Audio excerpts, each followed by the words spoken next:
Key, Pan Asian. Cute. Hello.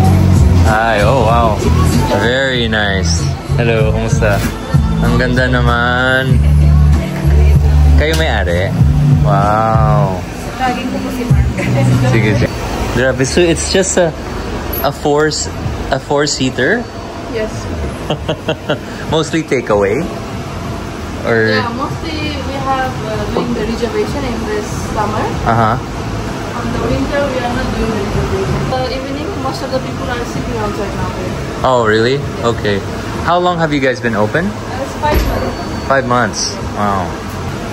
Very, very, very, very cute. Do you see this restaurant? We see in social media. I can really see this right Yeah. now. Hello, sir. Kamusta? Sorry, nagpo-production ako sa kabila. Yung kitchen mo sa may... Meron akong central kitchen dito sa kabila, tapos finishing kitchen yung... Oh, astig. Saan ka before? Four Seasons. Ah. Nag-apply ako sa'yo. Talaga? Yes. Hindi nga. Yes. Kailan? Nung umalis yung hepe mo that time. Talaga? Nag-interview tayo. Chef, ano nga name ulit? Ay, Mark. Mark. And then, etong... So kung sinabi mo na mahilig ka sa design, ito, ikaw lahat to? Mostly, mixed siya ng mga base partner namin. Oo. Most laking 90s kasi kami. Tapos kinapture din namin yung kung ano yung 90s, nangyayari 90s around Asia. Yung mga posters na pinapost nila around Asia. That's why may mga Astro Boy dyan. Lumaki kami nanonood ng Astro Boy sa GMA7. Pati ito. Yung cassette tape na yung generation ngayon hindi nila alam kung paano siya gumagana. Ito na yung merch nyo. Yes. Galing. Probably is yung Good Morning Towel. Ayan! Ay, may i-refer akong i-follow mo. Really? Oo, mamaya. Marami mong makukuhang ideas doon. So, partner mo? My wife. Your wife? Yes. Is she also in F&B? Yes, nagtrabaho siya for 7 years sa traditional sushi concept. Okay. Sa Grand Hyatt man. Chef din. Yes. So, okay. Sino yung admin sa inyo? Sino yung left brain? Left brain, actually, we are both left and right. Talagang, kung wala yung isa, hindi siya magbubuo. So, okay, what do we order? What do you guys recommend? We're hungry, we're open-minded, and it's our first time. Meron kaming lotus wakame. Okay. So, fermented na seaweed. Pickled seaweed. Okay, and then, ano pa? And just next, probably you would like to try our ebi tempura or yung truffle unigate. Pwede ebi tempura plain? Shrimp lang? Shrimp lang. Yeah. Oo, sige. All shrimp lang. Shrimp lang. Yeah. Then, 3 pieces with, actually, it's not on the menu. okay. Pero sinuserve namin siya as chef omakase. Okay. So meron siyang 3 tiger prawns and 1 enoki mushroom. Okay. And ano pa? Tapos, we have stir fried beef noodle. Sige, let's have that. Sige, yun lang muna, no? Or one more? Maybe like a... Sige, fire muna yan, then mag-isip tayo. Okay. Alright, Something thank you. to drink? Yes. What do you recommend? We have yuzu juice. Okay. Very refreshing. Tatlong yuzu juice. Yeah. Chef, ano yun? Kanina ko ba siya tinitingnan ito? Ito? Oo. So, it's a sterilizer? The sterilizer. For knives? Yes. Oh, cool. Tapos, is it required or nilagay mo lang? since yung background namin is sa hotel, so kung ano yung nakita ko noon na meron dun sa hotel na sa kusina ng pagkatrabuhan ko, to be approved by the municipality. Kinuha ko siya lahat. So, teka lang. Husband and wife, Husband and wife. 5 months. Na open. Oo. Yes. Ano, madugo? Madugo sa umpisa, pero we're getting used to it. Rewarding. Yeah, rewarding. I mean, magpapakahirap ka rin naman sa, let's say, sa kampanya ng iba. why not mas magpakahirap ka sa sarili mo. Mas, at least sa'yo pupunta. Exactly. Sa inyo. Tama, tama. Ang galing. So, ang galing na hindi ka tumuloy sa amin. Kasi kung tumuloy ka, hindi ito nagawa. Di ba? Probably. Naniniwala ako. Pero ngayon, parang nagsisisi ako bakit hindi kita kinuha.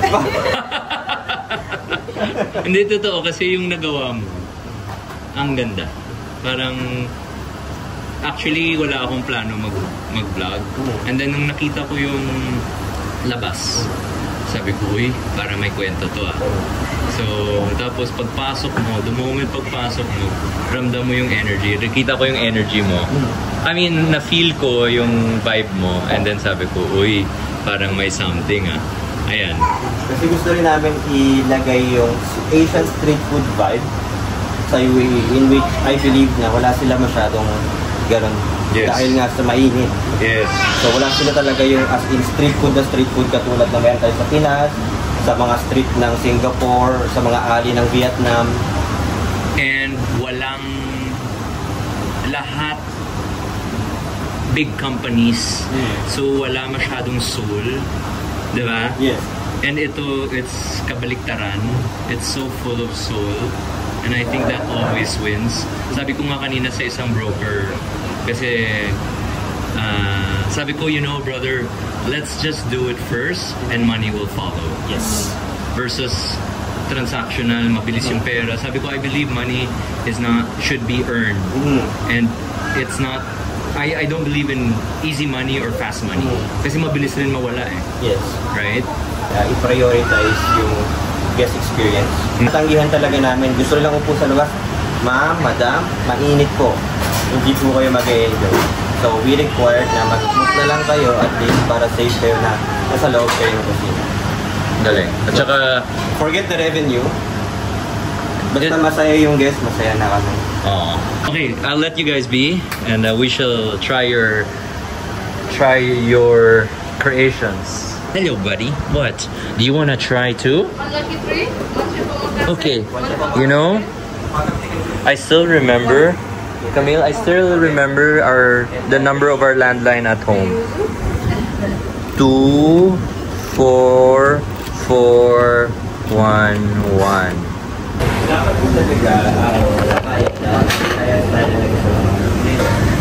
Sabi ni Chef Mark, yung mga lumaki nung araw may landline. And dati, mga 9 o'clock, pag tulog na yung parents ko, tatakas na ako sa living room namin and tatawag na ako sa mga, hindi naman mga, sa crush ko. So tatawag ako, ganun. Tapos minsan sa sobrang kabakot, sumagot siya, hello. Sabi ko lang, hi, hello. And then, takip. Kasi parang hindi ko na, then, na-realize, kasi parang grabe yung kaba ko.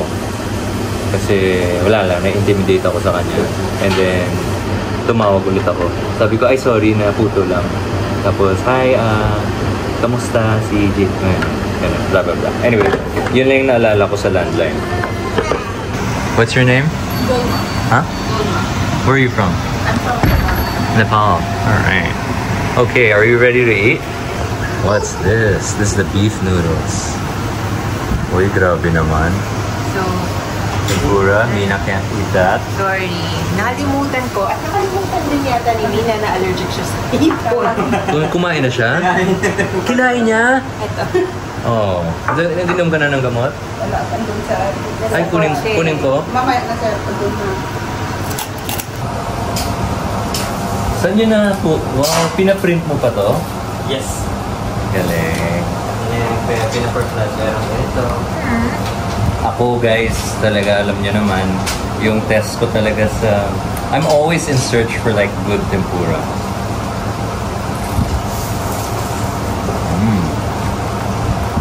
Pwede. Pwedeng puntahan linggo-linggo. Ay, salamat. Kasi yung pinupunta ko minsan malayo eh. No? Okay. I think I will be a regular here. How did you get? Oh, you know why I like your sauce? Parang medyo may manamis-namis. So usually pagka Japanese, medyo ano po siya eh. Anong tawag doon sa tempura sauce? Locals na gusto nila talagang flavor con flavor eh. Malakas, matapang.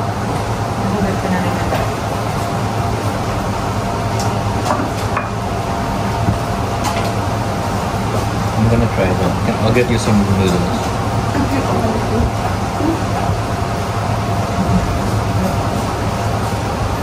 Simple, good. Noodles are good, cooked well, beef is soft. It's nice to add like more condiments to it. It's neutral in a good way that it's not overpowering.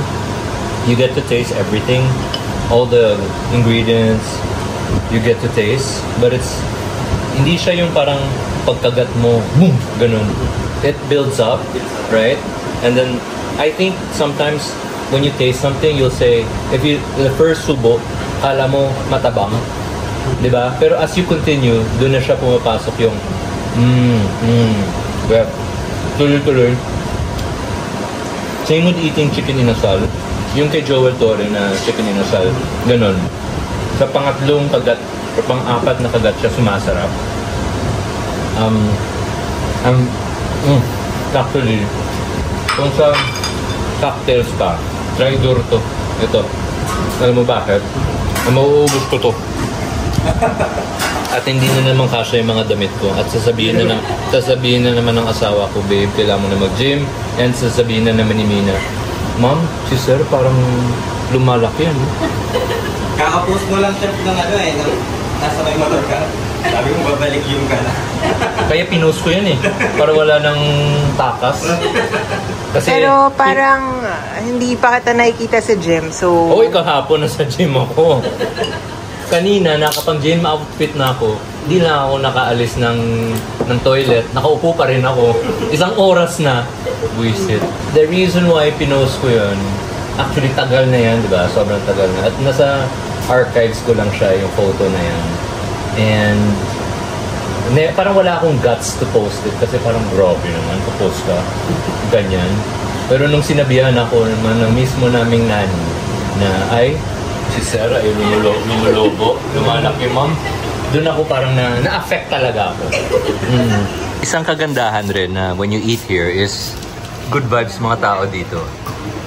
You know, parang pwede mo, parang kayong mga bartender, di ba? Yes. Oh. Pero swerte kayo kung yung customer nyo ay okay. Okay. Kasi kung hindi okay, nakakapagod rin.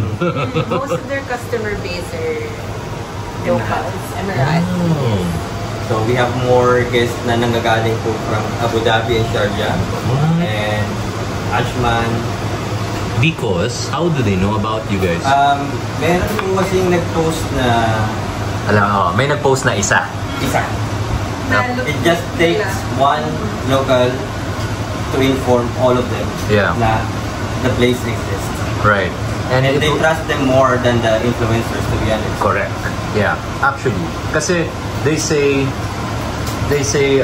Dubai or UAE is the social media capital of the world, but it's also the word of mouth capital of the world because grabe yung word of mouth. Mas importante pa nga yun. Oo. Once you get their support, yung locals, grabe. Tingnan nyo naman guys, oh. Parang nakakahiya ang chicken inasal namin. Sa plating sa lasa, hindi ko alam. Malalaman natin. Hindi. Iba naman to eh. Chef, ano yung timpla dito? So, Anong tawag sa kanya una? Pack up chicken. Ha? Yes. Ano? Pack up chicken. Fuck up chicken? Fuck up chicken. Chicken. Okay. So, there's a So story. it's a rated R chicken. Yes, rated R chicken. Yung story niya po kasi, so we pinesent namin yung chicken as is. Then, gusto namin sanang i-recreate yung sa Indonesia, yung mashed chicken, which is fried. Correct. Then we want to go on deeper flavor.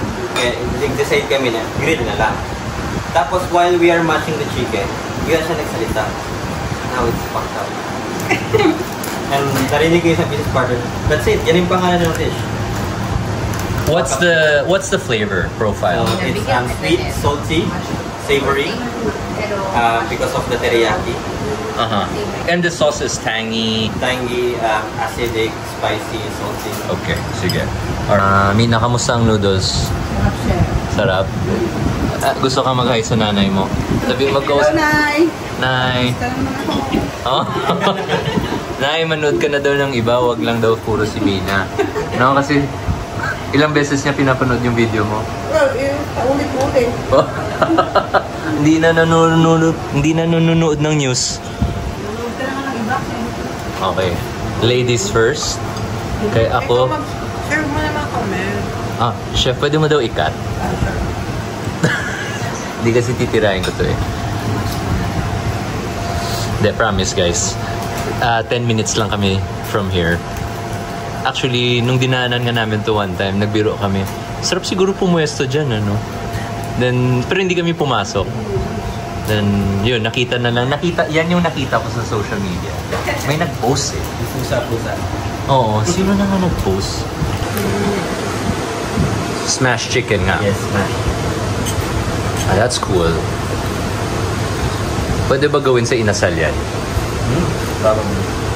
Tapos- Very, I would say na yung lasa po nito is very similar sa inasal. Pero yung pinaka-base na lasa niya is yung Indonesian ayam bakar. Ayam baka. Talaga ako sa mga, lahat ng mga katabi ko naka-gloves.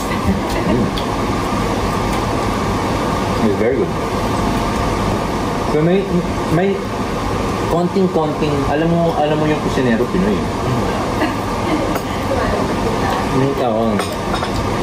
The sauce is amazing. It's good chicken. And to say wala kayong charcoal no? Gas. Gas, no?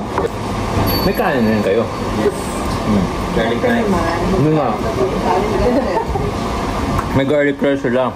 Halina kayo. Totoo. Kahoy. Huwag kayo masyadong masungit kasi mag-asawa mga to. They work very, very hard. Ito tandaan nyo lang. Pag nasa bar counter ka, di ba ito nakaupo ka, ang saya-saya natin kausapin sila. Pero sila, from the moment they open till they close, yun yung trabaho nila. So, di ba? It's socially draining. Kaya bilib ako sa mga iba. Pero nakikita ko rin ng iba na parang matik na yung smile. Hello. No, kailangan eh. Kailangan. Very Jollibee. Ayan! Actually, hindi ko na tinitingnan sa mata eh. Diba? Hello, welcome to what you order? Tapos biglang, i-upsize ka? Oo. Kasi yung natutunan ko dito sa Dubai, pag wala kang magandang sabihin, wag mo na nang sabihin daw.